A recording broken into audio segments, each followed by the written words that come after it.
hace el honor de mirarnos por internet, por Facebook Live, a la hermana Lorraine le damos un saludo, que ella es fiel seguidora de los mensajes, y también a nuestras familias que nos ven desde la ciudad de San Luis Potosí, hasta allá. Démosle un aplauso a la gente de San Luis Potosí, a ver, hasta allá nos miran, y hasta allá les mandamos una bendición. Y por supuesto a todos los demás. Quizá se me pasa muchísima gente más, pero gracias por ver estos mensajes. Yo tengo todo el deseo en mi corazón que sean edificados. Amén. Y que sean edificados. Vamos a entrar a la palabra. La palabra, el mensaje de hoy le puse por título: ¿por qué ser y hacer discípulos? ¿Por qué ser? La primera parte es que hay que ser discípulos, pero aparte de ser discípulos, hay que hacer discípulos. Ser se refiere a yo mismo rindiéndome a Cristo y entregándole mi vida en una manera especial, como Jesús ha determinado, y como quizá mucha gente en muchas iglesias no lo ha hecho. Pero luego hacer significa que una vez que yo me he hecho discípulo del Señor Jesucristo, debo de buscar hacer otros discípulos del Señor Jesucristo. La clave aquí es esto: no hacemos discípulos nuestros, no hacemos discípulos de la iglesia, no hacemos discípulos de un apóstol, hacemos discípulos de Cristo. Amén. Porque Él es el que merece toda la honra y toda la gloria. Yo quiero que diga fuerte conmigo: un creyente que aprende. A ver, dígalo otra vez. Decía un hermano de allá por allá. Otra vez. Un creyente que aprende. Eso yo espero que se lo lleve usted en su mente y en su corazón el día de hoy. Un creyente que aprende. Un creyente que aprende. Porque no es común, ¿eh? Hay muchos creyentes, pero no todos los creyentes aprenden.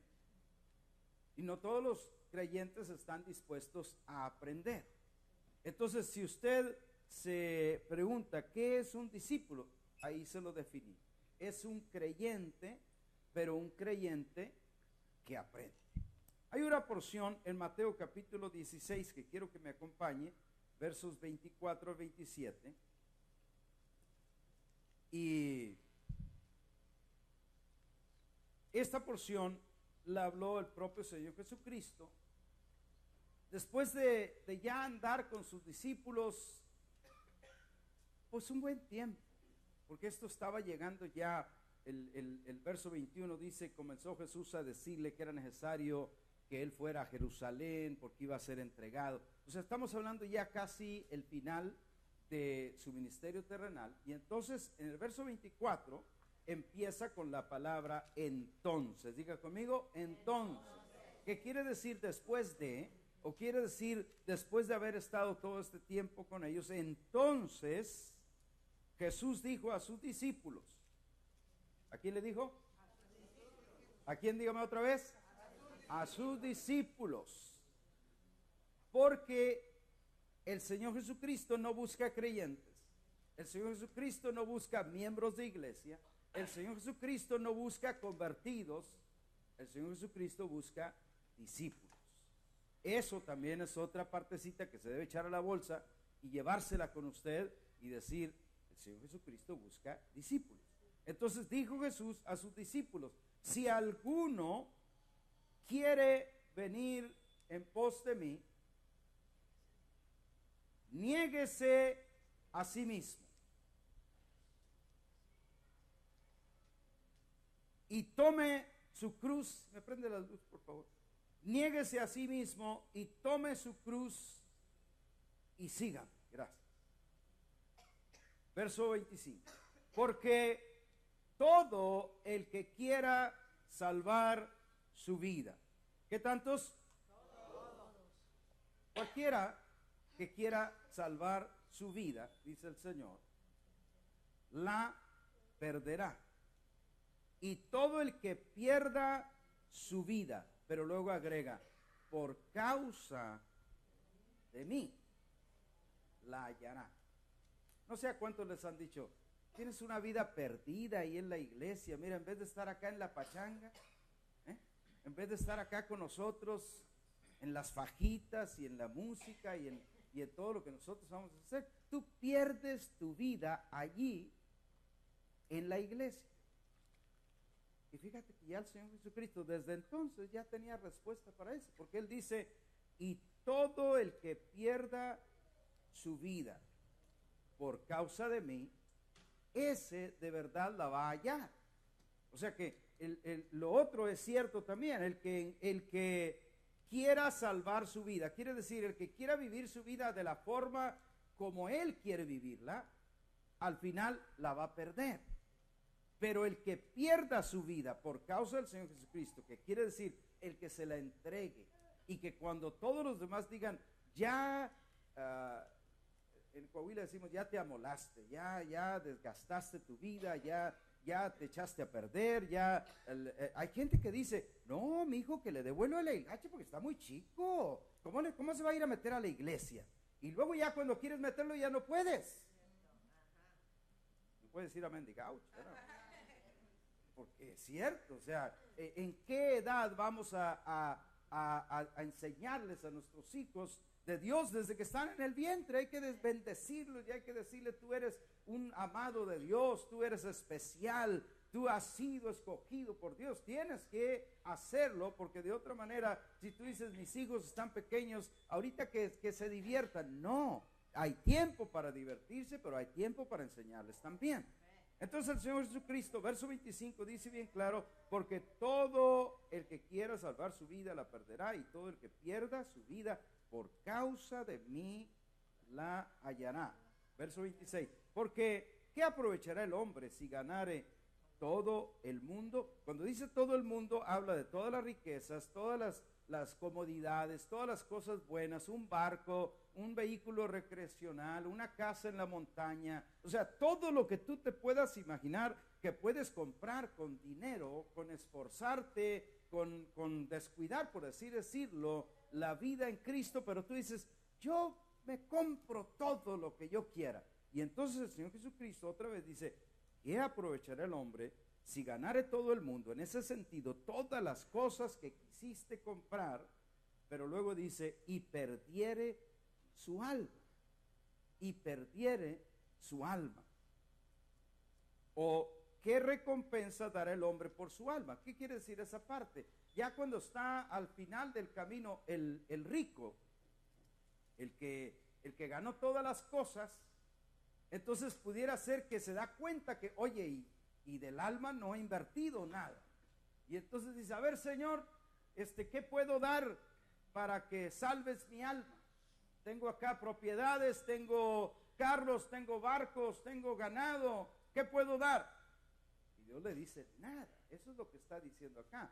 No hay nada que el hombre pueda dar para rescatar su alma, porque fíjese en este sentido, el alma del hombre es, ¿cuántos han oído de una cuenta de retiro? Retirement account, una cuenta de retiro.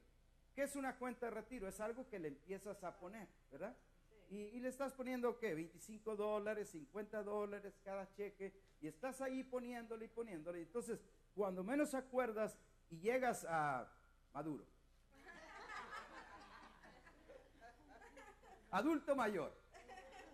Cuando llegas a adulto mayor, entonces es tiempo de sacar lo que tenías en el retiro, y como ni te diste cuenta cuando fuiste invirtiendo, pero ojo, pero si nunca le invertiste y ya falta un año para que te vuelvas adulto mayor, y entonces dices, ahora sí lo voy a poner a mi retiro, y empieza a poner y sale una cosilla ahí como unos $600, algo así, que no sirven para nada en cuestión de retiro. Entonces, la salvación del alma es así. Tenemos que haber estado invirtiendo en ella. Acuérdate que el domingo pasado aprendimos del apóstol Patiño que el espíritu ya es salvo y el espíritu es perfecto, Pero el que necesita perfeccionarse es el alma. Y entonces en el alma es donde le estás invirtiendo cada día un poquito. Y alguien dirá, pastor, yo nomás puedo cada semana, aunque sea cada semana. Pastor, yo como que cada mes, aunque sea cada mes. Y hay alguien que de plano dice, yo nada más en Christmas y en Semana Santa. Y entonces depende qué tanto le pusiste a tu alma, es lo que va a salir que tenías acumulado. Igualito como el retiro. Y por eso el Señor Jesucristo dice, ¿qué recompensa da el hombre por su alma? Verso 27. Porque el Hijo del Hombre vendrá, todos digan vendrá.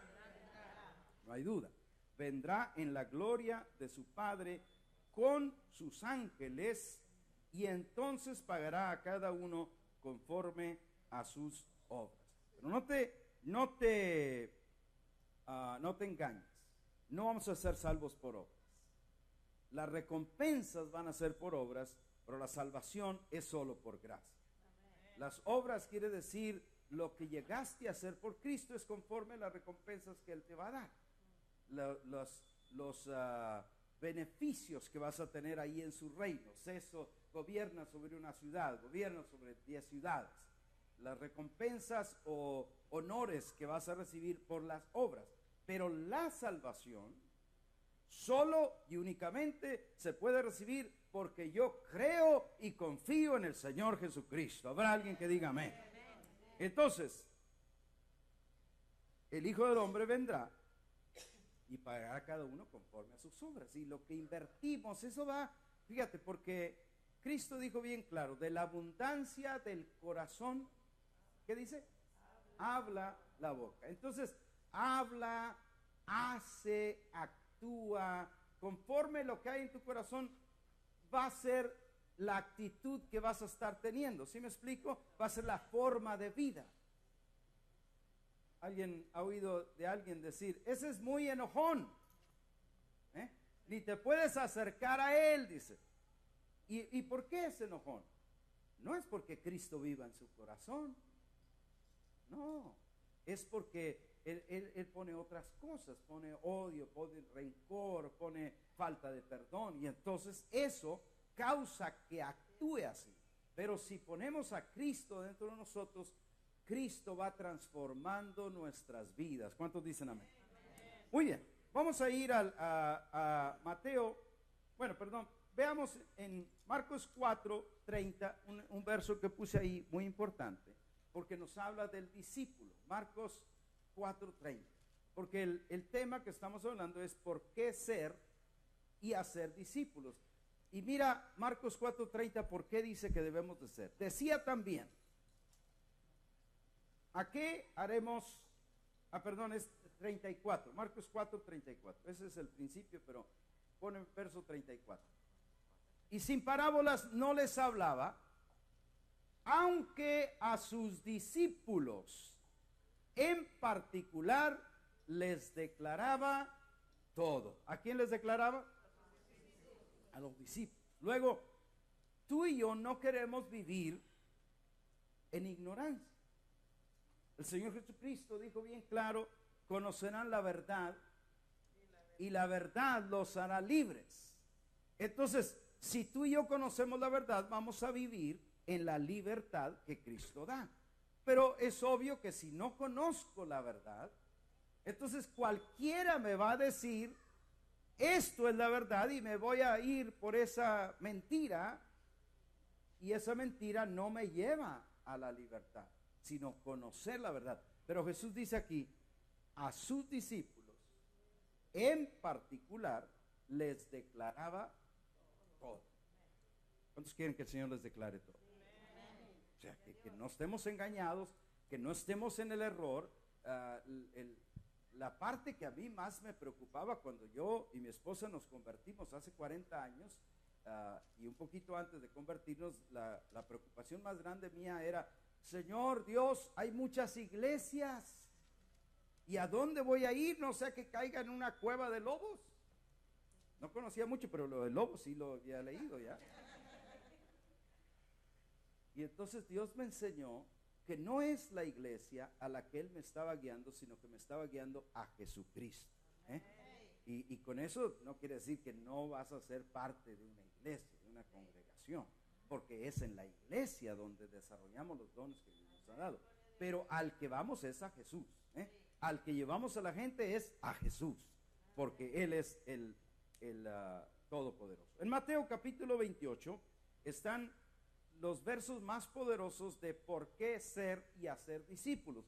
Algunos de ustedes ya los han leído. Capítulo 28 de San Mateo, versos 16 al 20. Son unos cuantos versos nada más. Dice: pero los 11 discípulos se fueron a Galilea, al monte donde Jesús les había ordenado.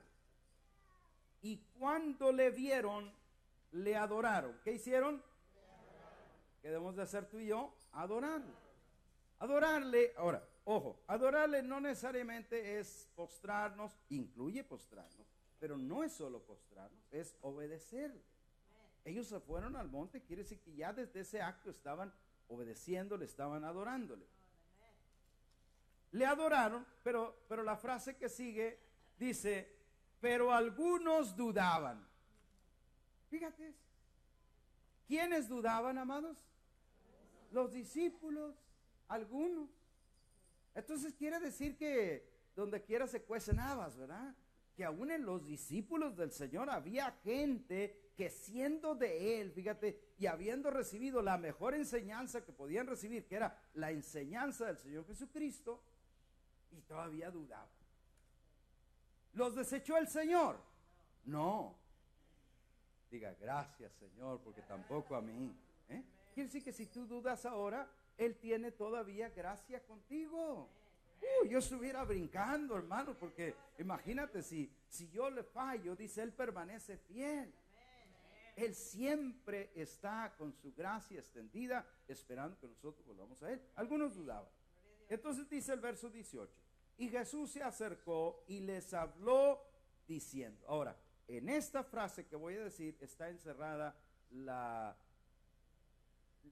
el secreto más poderoso de por qué nosotros debemos de servir y adorar y rendirnos al Señor Jesucristo. Fíjate lo que se acercó diciendo.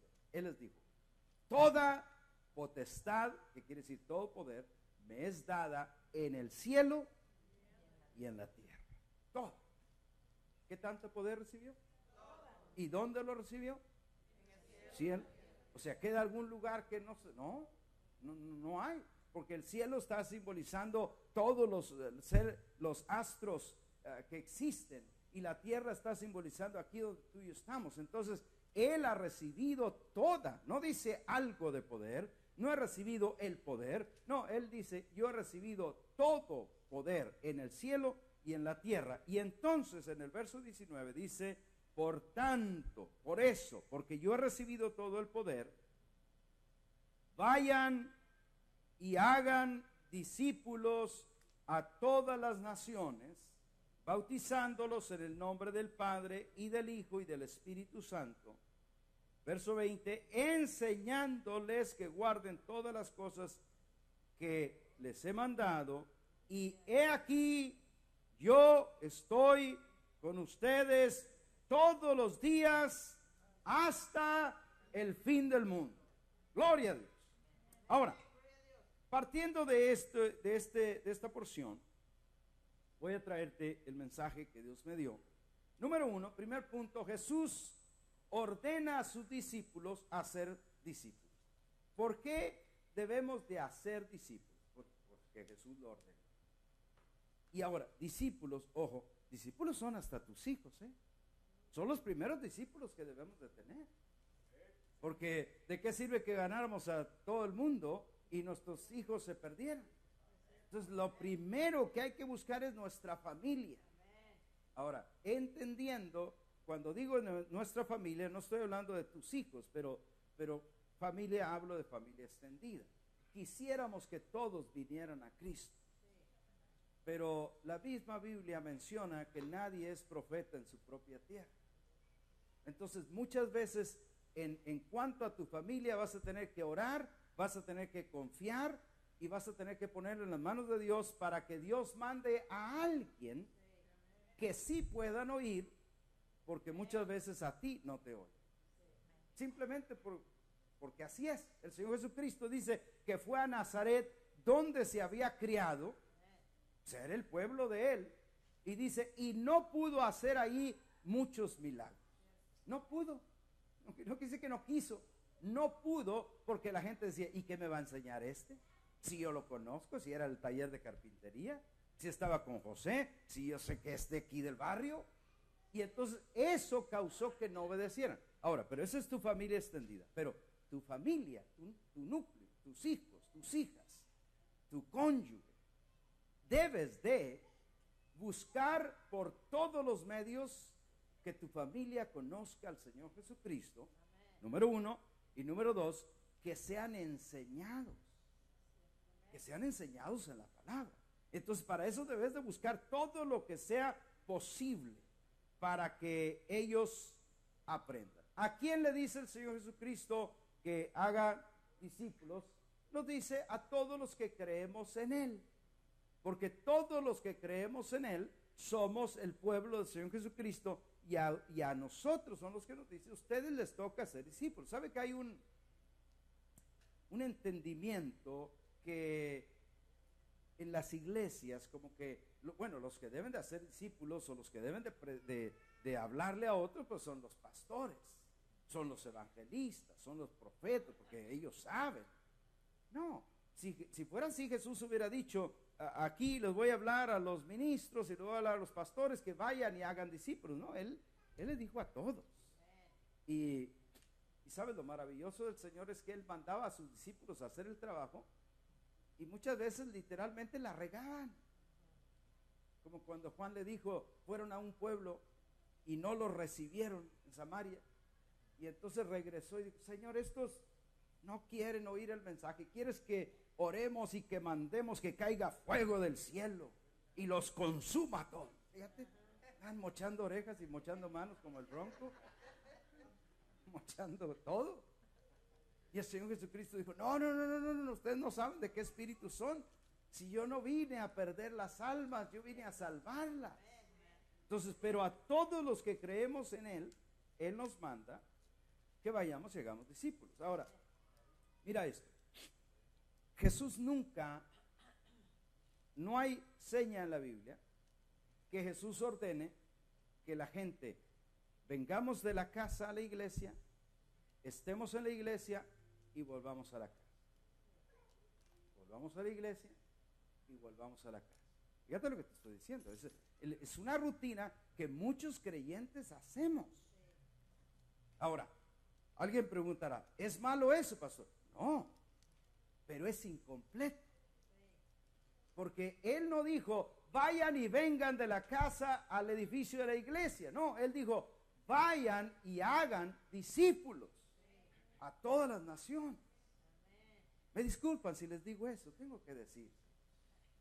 Yo sé que uno va a la iglesia y dice, ay, pastor, yo creo que usted me diga que soy muy amado y que no tengo que hacer nada, que aleluya. Pero como pastor me toca decirte las que no te gustan, porque esa es la voluntad del Señor Jesucristo.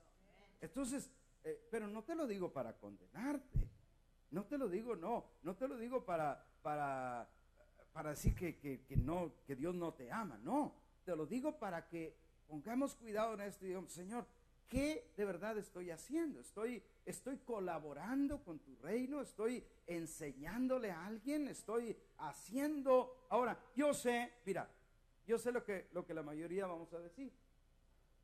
Pastor, y a veces dicen que yo leo mentes, pero no es cierto. El Espíritu Santo, alguien dirá, pastor, si yo supiera, pues yo hacía, ¿verdad? Si yo supiera, pues yo sí enseñaba, créame. Está como el que dice, si me gano la lotería, yo voy a dar $1 millón. Créame que sí. Pero el problema es con lo que tienes ahorita. Entonces, yo sé que algunos estarán diciendo, pastor, si yo supiera yo enseñar. Y entonces es ahí donde viene el punto número 2 del mensaje. Recuerden que son 3, aguante la tripa. Punto número 2 es, para hacer discípulos hay que ser discípulos. O sea, nadie puede dar lo que no tiene. Si alguien le dice, tú vas a enseñar a este ayudante de carpintero para que trabaje en esta empresa, ¿qué es lo que necesita el que va a enseñar? ¿Ser un qué? Ser un carpintero. Porque si es albañil, ¿y cómo le va a enseñar? Le van a salir mal los clavos ahí, porque también sabe clavar, ¿verdad? Pero no le va a enseñar todo el asunto. Es lo que de repente me vio Juan así como. Dios te bendiga. Pero para poder hacer discípulos, el punto claro, para poder ser discípulos hay que ser un discípulo. ¿Y qué dijimos que era un discípulo? Lo dijimos al principio. Un creyente que ¿qué? Que aprende, dígalo fuerte. Un creyente que aprende. Eso es ser discípulos, no es tan difícil. O sea, no es así como de otra galaxia, no es como que, híjole, no, eso está súper difícil. No, simplemente convertirte en un creyente que aprende. Ahora, ahí les va otra bomba. ¿Qué es lo que, abroches el cinturón, qué es lo que la mayoría de los creyentes son en muchas iglesias? Son convertidos. ¿Es malo ser convertido? No, pero está incompleto. ¿Me estoy explicando? O sea, es bueno ser convertido, porque ser convertido es mejor que ser inconverso. Pero lo que te quiero señalar es que hay escalones que tenemos que subir en el reino de Dios, y que el ser convertido es el primer escalón. Este chiquito aquí, ese es el escalón de ser convertido. Ahora, es bueno, claro, porque ya no estás acá. Es grandioso, porque fíjate esto, porque al estar aquí en este escalón, todos los que están acá, que significa toda persona que no ha recibido al Señor Jesucristo, dentro de ellos tienen la vida del mundo, la vida humana.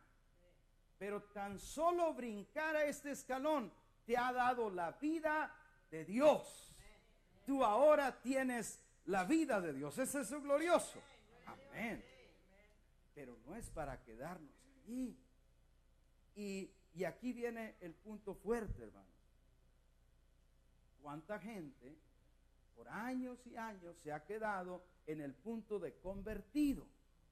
El punto de convertido es ese punto que te hablaba. Vamos a la iglesia, regresamos a casa. Somos buenas personas, colaboramos con lo que podemos. No está nada mal. No está nada mal. Pero mi deseo como pastor es llevarte a un escalón más arriba, porque existe muchos escalones. Pero el punto que yo quiero llevarte ahorita es nada más un escalón más arriba, que es el escalón de discipulado. Y ese escalón simplemente es el de un creyente que aprende. Dígalo otra vez, porque quiero que se lo lleve hoy. Quiero que si no se acuerda del título, no importa, pero que se acuerde de esa frase, un creyente que aprende. O sea, porque hay creyentes que nomás pueden venir. Es más, hay creyentes que se duermen. Aquí no hay. O hay creyentes que agarran el celular pretendiendo como que están ahí en Reina Valera y nada, estaban en el Face. Porque te da tanta risa, hermano.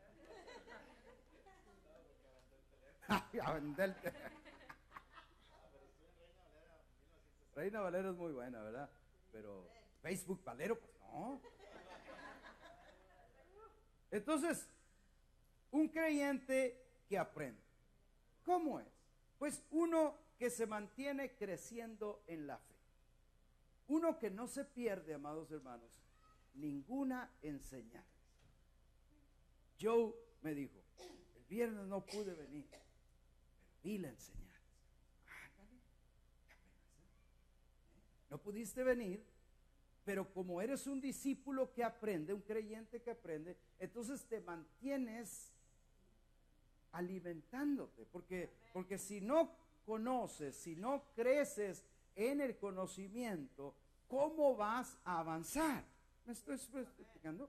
Entonces, un creyente se mantiene creciendo en la fe. Un creyente que aprende es uno que se mantiene creciendo en la fe y también se mantiene creciendo en el amor de Cristo.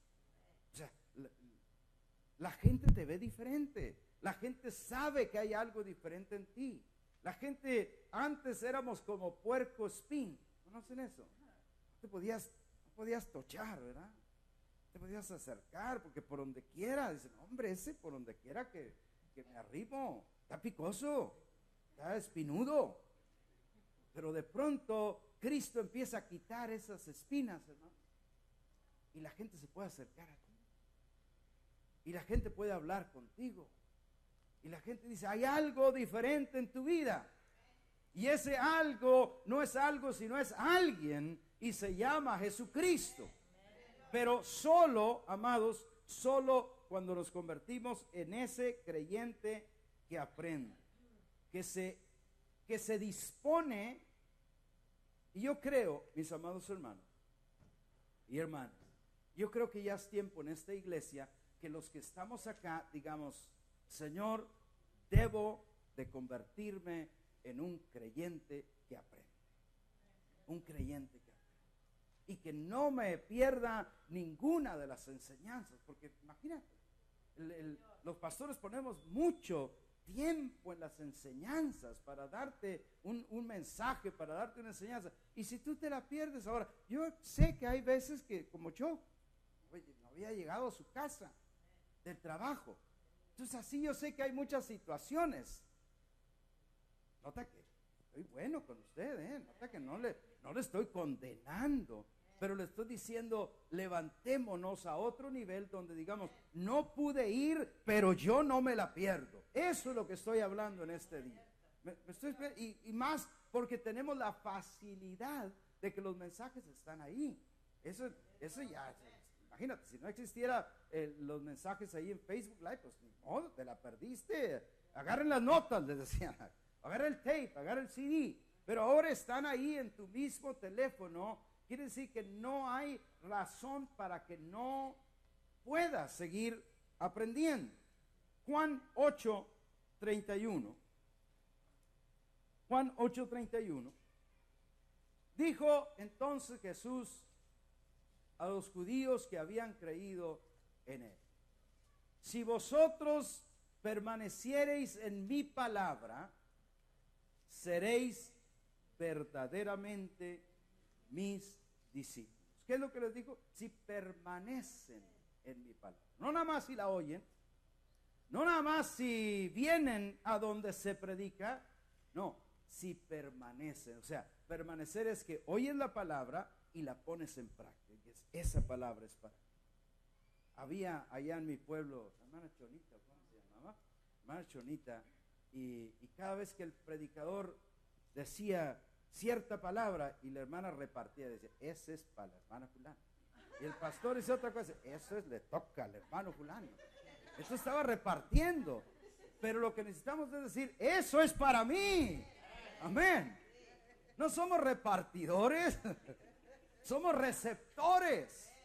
Y cuando sale la palabra, uno debe decir, esta palabra es para mí, la tomo, la pongo en práctica. Eso es permanecer en su palabra. Que si, mira, que si te doy una fácil, tú dices, ¿y cómo le hago, pastor? Mira, si la palabra te dice, tienes que perdonar a los que te han ofendido. Entonces yo sé que muchos de acá dicen, no, a mí el que me la hace, me la ¿ves? Ese no es el evangelio. Ese nomás, eso lo aprendimos allá en el mundo. Entonces Cristo dice, no, si te ofenden tienes que perdonar. Y entonces permanecer en su palabra es que oyes eso y dices, Señor, yo decido pues perdonar a esta persona. Perdonar a mi padre, perdonar a mi madre, perdonar a mi hermano, perdonar a cualquier persona que me ofendió. Y eso hasta trae sanidad, hermano. De pronto te estás secando porque no has perdonado y llegas a perdonar y mira, brillas entonces con la luz de Cristo porque ya perdonaste. Eso es ser hacedor y permanecer en la palabra. Ojo con esto. Permanecer en su palabra no es hacer una profesión de una vez en la vida. O sea, para recibir a Cristo, ¿cuántas veces tengo que hacer la oración del pecador para recibir a Cristo? Una vez. con una basta, haciéndola de todo corazón. Pero lo que estamos hablando aquí es toda una vida de crecimiento espiritual. ¿Ves mucha diferencia? Hay personas que han hecho su confesión de Cristo.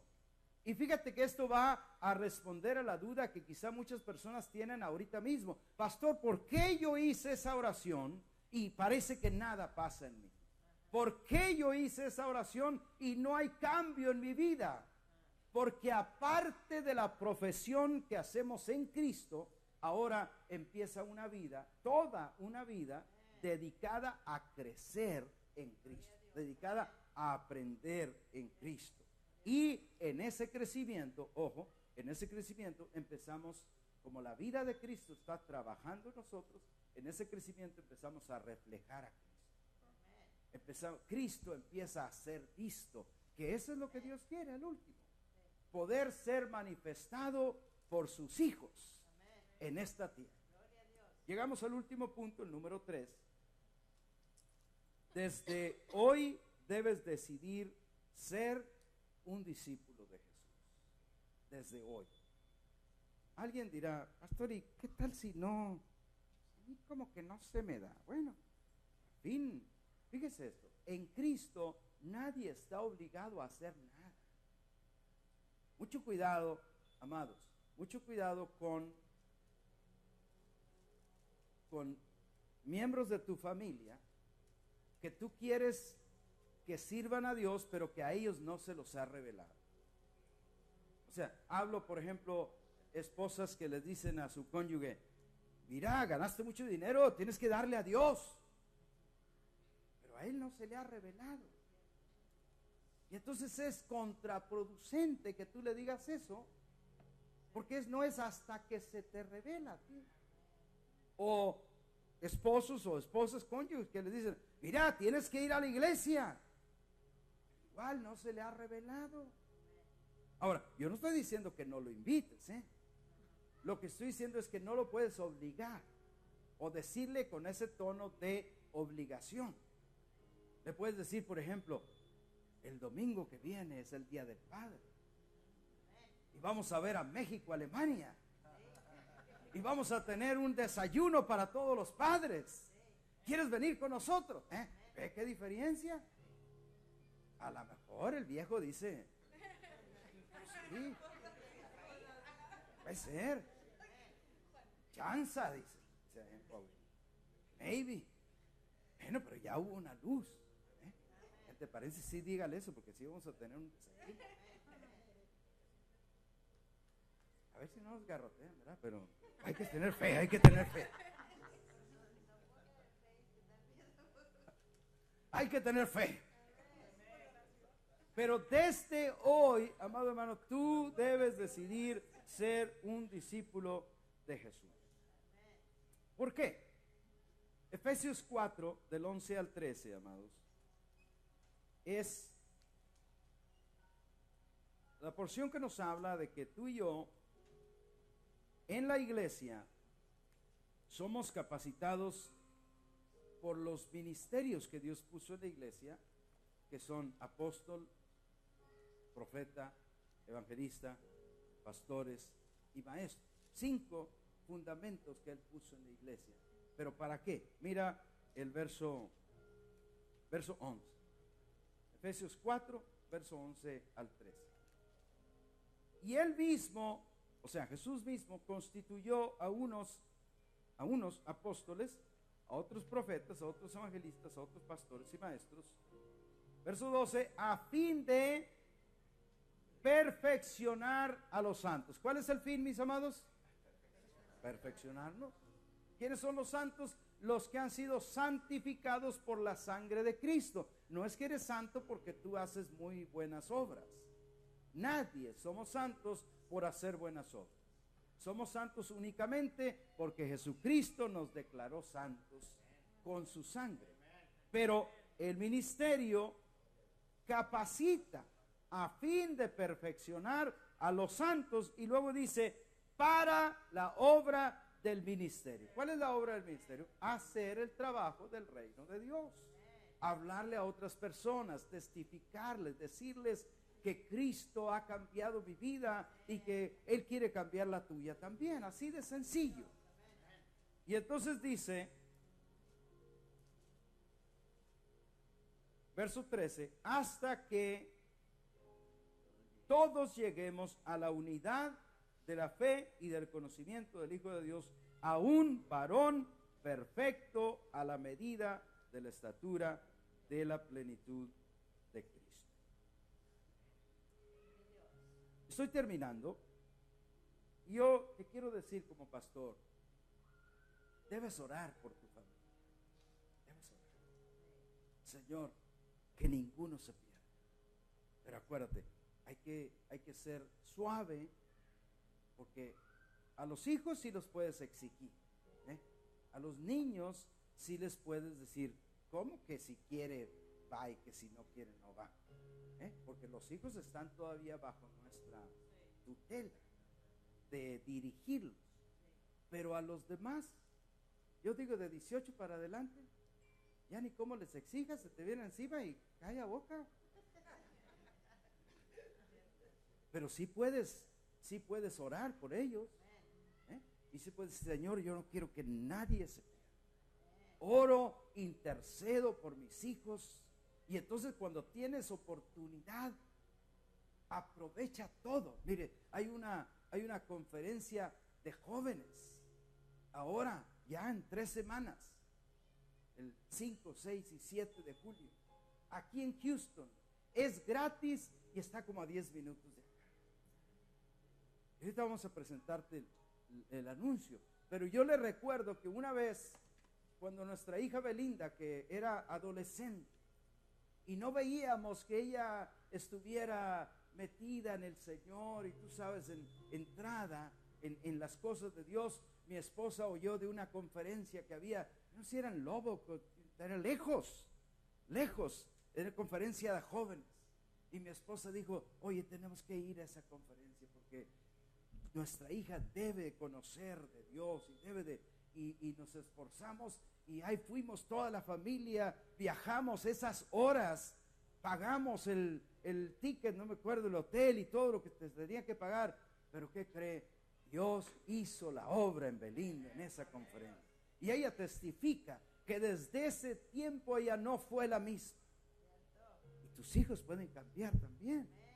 Pero ¿qué tienes que hacer? Tienes que ponerle un poquito de esfuerzo, hermano, porque si tú no haces el esfuerzo para que ellos vayan, ellos están mejor ahí en su tableta, ellos están mejor ahí en su computador, en sus juegos.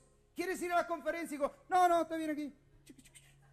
Ah, bueno, pues yo nomás decía, ¿verdad? Por si, no, si quieres ir, te toca a ti empujarlos y llevarlos. Son jóvenes, son adolescentes, Entonces, ora por tus hijos, número 1, ora por tu familia y ora por tus amigos. Y luego busca la manera de invitarlos. No exigirles, no decirles tienes que, pero decirles te invito, eres muy bienvenido en venir. Y mire Gabriel, el hermano que vino, Gabriel Nájera, dice cuántas veces le decía el amigo, vamos a la iglesia. Y él decía, no. Ah, ok, después. Daba tiempo. Y así nosotros debemos de ser con nuestros amigos. ¿No quieren ahora? Bueno, dale tiempo. Pero van a venir. Un discípulo es un creyente que aprende y que se esfuerza en convertir a otros en discípulos. Quiero que en este día, todos los que estamos acá, cerremos un momento nuestros ojos y pensemos en esta pregunta. ¿Cuántos decidirán en este día graduarse de creyentes y decirle a Dios, desde hoy yo quiero convertirme en un discípulo? ¿Cuántos aquí? Puedes levantar tu mano ahí derecha, gracias, Dios te bendiga. Dios te bendiga. Levanta tu mano, manténla levantada, Dios te bendiga. Decides graduar. Esto no es para mí, esto es para el Señor, se lo estamos haciendo al Señor. Gracias, Dios te bendiga. Qué bueno. Gracias, Dios te bendiga. Dios te bendiga. Gracias, Dios te bendiga.